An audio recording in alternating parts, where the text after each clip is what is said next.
Welcome to The Elephant. This is episode 4, and today I want to talk about a brief timeline of the Russian hoax. I just want to start off talking about 2015 to 2016 when Obama was still in office, Hillary Clinton and Donald Trump election thing.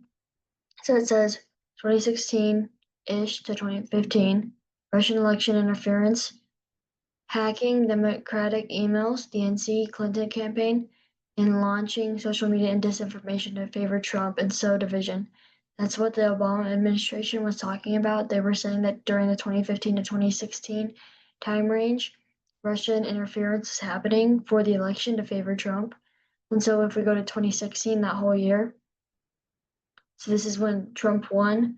It says November 2016, Trump wins the presidential election. And during July 2016, so before he wins, the FBI opened a Crossfire Hurricane investigation, which is basically an investigation into the possible links between the Trump campaign and associates of Russia. This is basically where people were starting to look into the rumors of if Russia was favoring Trump. It says the Obama administration manufactured and politicized intelligence to create the narrative that Russia was attempting to influence the presidential election despite the information from the intelligence community stating otherwise. On Friday, director of the DNI, Tulsi Gabbard, declassified documents with overwhelming evidence that demonstrates how Donald Trump won the presidential election against Hillary Clinton. Then President Barack Obama and his national security team laid the groundwork for what would be a years-long fight against the Trump and Russia collision probe. Says documents revealed that in the months leading up to the 2016 election, the intelligence community consistently assessed that Russia was probably not trying to influence the election by cyber means.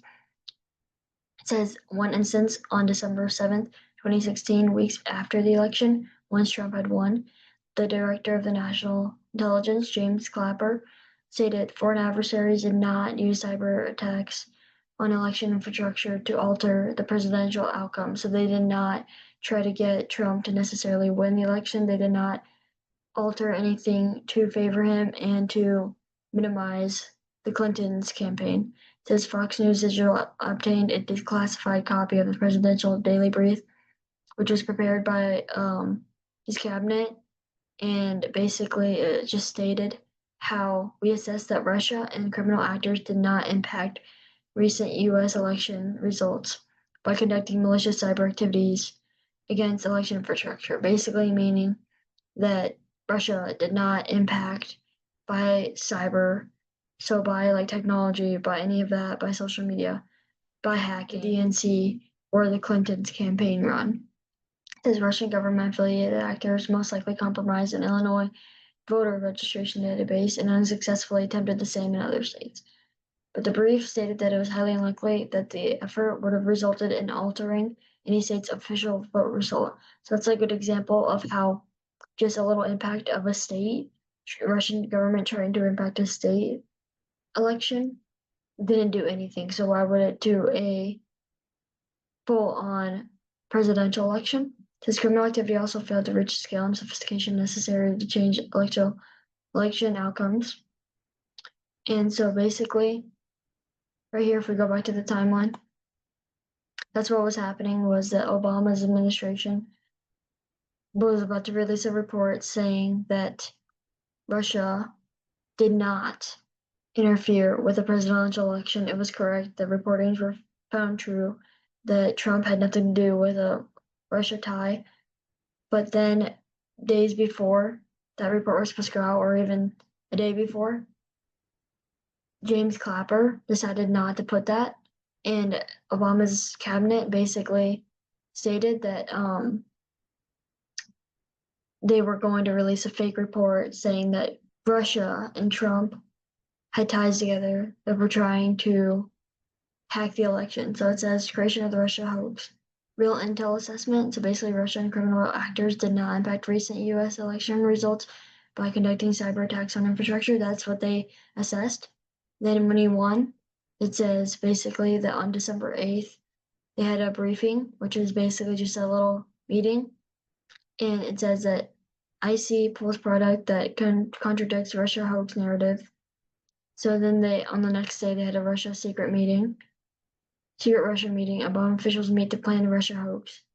So basically, on that same day, they began outlining new assessment to claim the election was hacked versus their real assessment. So now we go down here. It says deep state leaks. Obama officials use their media propaganda arm to spread fake news from the NBC, New York Times, Washington Post. So we have like one of the biggest news agencies. This fake weaponized assessment suppressed prior intelligence showing that Russia hacked intent and capability to hack the 2016 election. This all caused the Russia hoax right here. So basically, they had a real assessment. They had a meeting on it and said, we can't release this.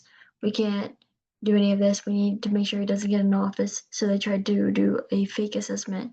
And that's what is called the Russia hoax.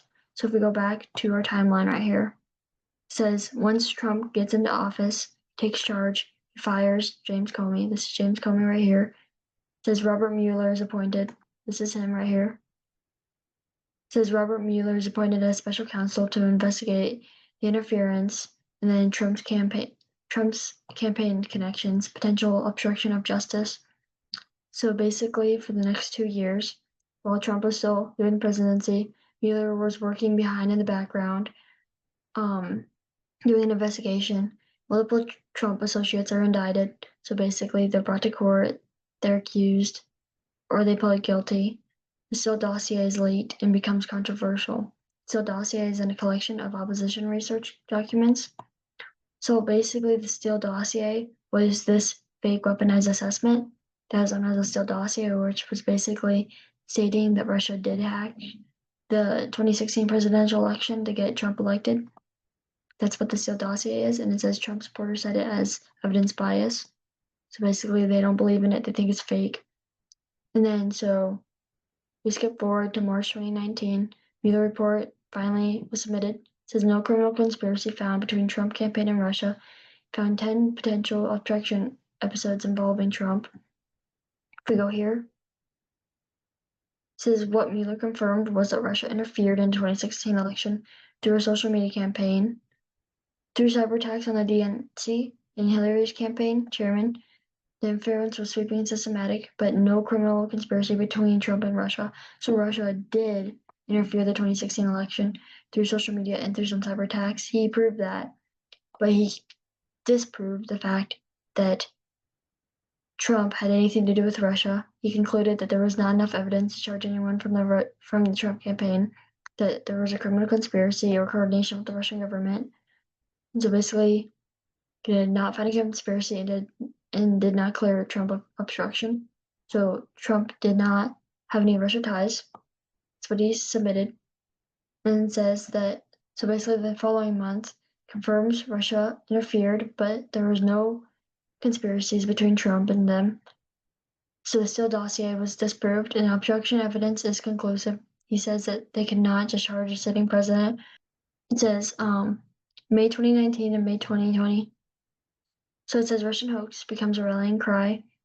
Trump calls this a witch hunt, a hoax, deep state operation. Conservative media and Republicans emphasize FBI misconduct and surveillance errors.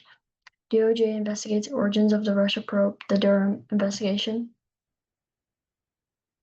So, and then in October 2020, this is basically right before Biden comes into office, right before the 2020 presidential election.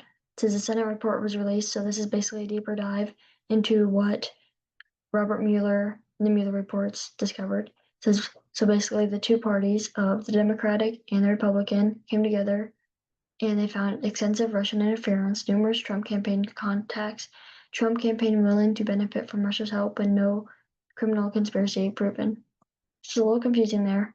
So what does this 2020 Senate report mean? This 2020 Senate report basically means that there was Russian interference. They confirmed that under Vladimir Putin's direction. It also ran a social media campaign to favor Trump and sow division. With Trump campaigning contacts, the report documented over 140 contacts between Trump associates, but no criminal conspiracy like the Mueller report.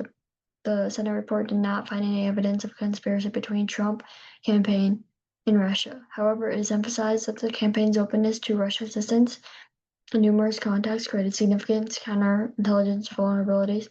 Counterintelligence focus, unlike the Mueller report's focus on criminality. The Senate just focused on the counterintelligence threats.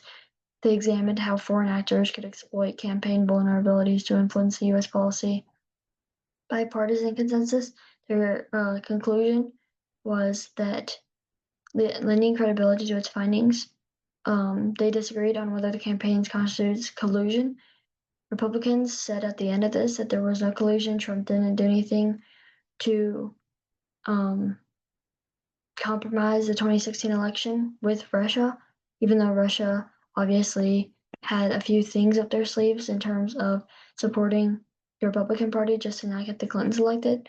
There was actually a report that came out that said that Hillary Clinton was on like heavy doses of meds of certain things, and if Russia was really trying to support Trump into winning this 2016 election, why didn't they release that? Because they had dirt on her from that. And so it just really proves that Russia was not really necessarily hands deep involved in trying to get Trump elected. So it says the 2021 to 2023, so this is when Biden is in office now, and Durham is a special counsel appointed to examine the origins of the Russia probe. So he finds that FBI had flaws in its handling of the investigation. However, no criminal conspiracy or political motivation is proven. So now we go to present. So this is Durham report right here, basically saying that there were flaws in investigations, but however, does prove that there was no criminality in any of this, but there were some flaws in the original reporting. So now if we go to present day, 2025, when Tulsi Gabbard, she released shocking papers disproving the Russian hoax. She exposes former President Obama, his cabinet, about the fake Russian hoax interference. This is what she came up with right here. It's basically the secret meeting, and a bunch of like the CIA, FBI all came together and hid this from them. This is the creation of the Russia hoax, and this is what Tulsi Gabbard came up with. That's my findings. And I hope you do your own research if you're more interested in this, but this was just a brief timeline of the Russian hoax. I'm glad you found value out of this video, and if you did, I would appreciate if you were to subscribe and like this video.